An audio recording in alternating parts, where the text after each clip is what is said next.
Good day and welcome back to another DBZ Dokkan video. In this video, we're going to be taking a look at the physical, thoroughly refined strength Super Saiyan 3 Vegeta Mini Daima. His intro animation is currently playing, and he is a transformation boost or gifted warriors category ally of Ki plus 3, HP of 200%, attack and defense of 170%, an additional 50% for characters who belong to Power Beyond Super Saiyan. Vegeta raises his attack by 33% for 3 turns and causes immense damage to the enemy, raising allies' defense by 33% for 1 turn as well. He has a chance of critical hit and damage reduction rate of 20% up and foresees the enemy's super attack for 1 turn on his initial entrance. His base effects are Ki plus 3, attack and defense of 200%, and damage reduction rates of 50%. As a first attacker in the turn, he will have a damage reduction rate of 20%, and as the first or second attacker in the turn, he will have 50% attack up and a 30% crit chance. When attacking, he gets 200% attack. When receiving an attack, he gets 200% defense, and after receiving an attack, he will launch an additional super. After receiving a super attack, he will launch an additional super as well. Vegeta, in terms of his build and functionality, so for me, in terms of his performance and his build, let's talk a little bit about his role as a first slot tank. So Vegeta has 70% damage reduction in the first slot. Vegeta's defense gets to around about at a start to turn level with 1 dupe in, which is what we're seeing here, around 300k.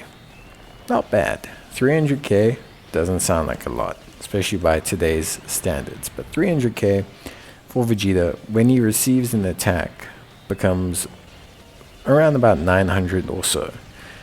This is pretty important because he has 70% damage reduction.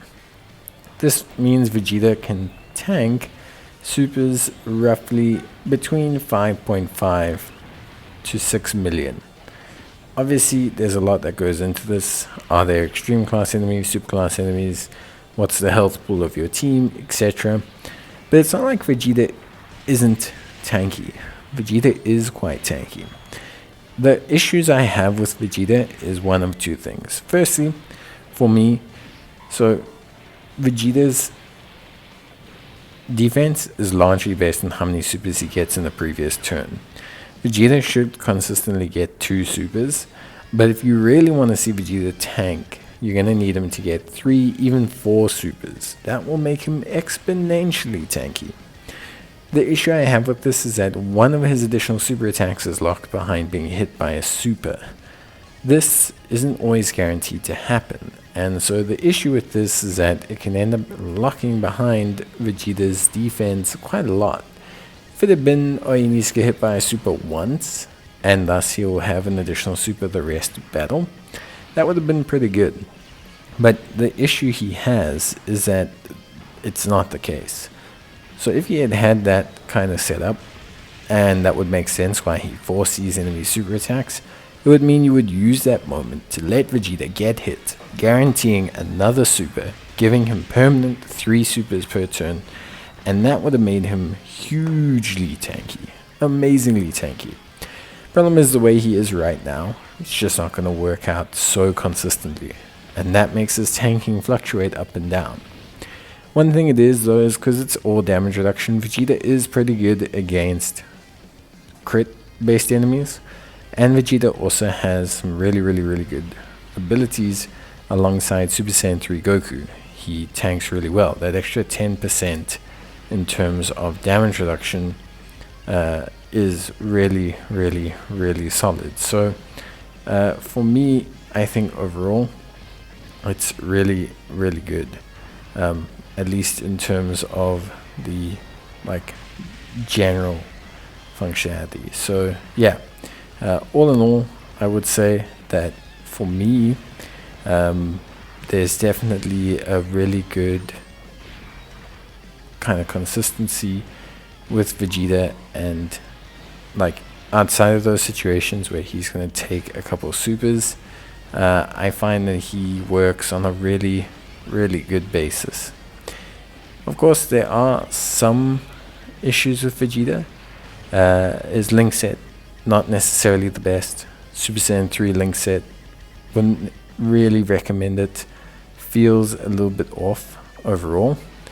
And also what I would say is, for me, fundamentally, I find that one of his bigger issues is just that he doesn't hold on to those supers. So you really want to build him majority into crit and supers in like a 50-50 ratio, but it just doesn't really work out because you're going to lean towards additionals because you really need those additionals. Cannot stress enough how much those additionals make a huge difference for him. So he isn't restricted in terms of team building, like he doesn't have a requirement to have a Goku or this or that on his team. He is a little bit restricted positionally, so like his real defensive capabilities are locked to slot 1, and he's locked to slot 2 pretty much. So slot 1, slot 2, you kind of have to put him there. That means his link set is a bit of a problem, because the big hindrance is the fact that he just doesn't have good functionality overall when it comes to like switching around, and that's okay because he's on some decent teams, but it really is link partners that you're kind of concerned about.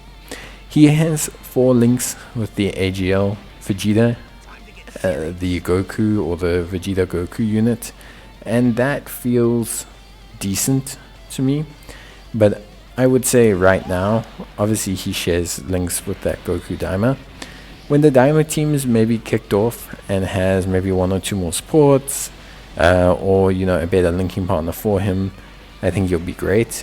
But at this point in time, he is kind of tied to the Power Beyond Super Saiyan team, because that's where he gets his thriving support in the form of the Super Saiyan 3 Goku, who is immense when he transforms, giving this Vegeta 10% further damage reduction, making him an 80% damage reduction unit, and that really changes how well he tanks, plus obviously the huge defensive support.